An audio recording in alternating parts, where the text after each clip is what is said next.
बोला विनाई. अगं हे बघ, हे निघाले बर का इकडून. 5 मिनिटात पोहोचतील. तू तयारच राहा.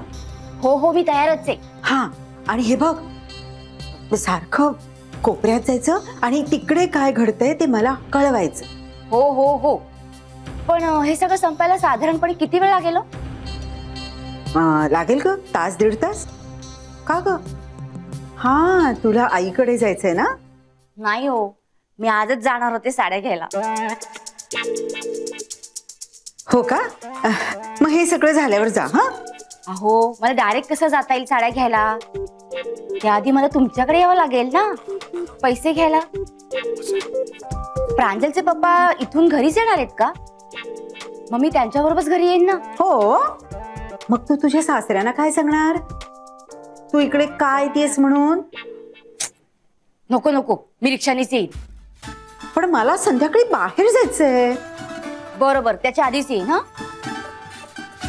ये. हा, ये. अच्छा.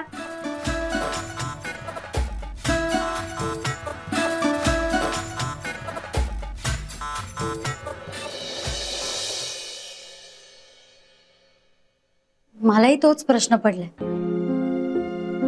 म्हणजे पप्पा इथे येणार याचं बाबांनी एवढं टेन्शन का घेतलंय? माझे पप्पा बाबांशी चांगलंच वागत आलेत ना. बाबा पण आहेत ना, कधी कधी खूप विचित्र वागतात. मला काल ते बोलत होते ना, तेव्हा असं वाटलं की त्यांना आणखीन काहीतरी सांगायचंय, पण त्यांनी ते टाळलं. हो, मलाही तसंच वाटलं. बाबा तिकडे गेले होते तेव्हा काही झालं होतं का? तू तुझ्या पप्पांना विचारलं होतंस ना? हो, तेव्हा ते मला म्हणाले की त्यांच्या इकडच्या तिकडच्या गप्पा झाल्या आणि ते ठरवून भेटले नव्हते. मग काय झालं असेल तिकडे? पप्पा माझ्याशी खोटं बोलत नाहीत. राया, तू जर बारकाईने विचार केलास ना तर तुझ्या असं लक्षात येईल की ते दोघं ज्या दिवशी भेटले ना त्या दिवसापासून बाबा वेगळे वागतायत.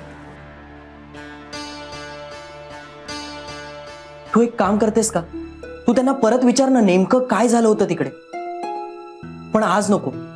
आज ते काय बोलतायत ते आपण ऐकूया आणि मग ठरवूया विचारायचं की नाही ते.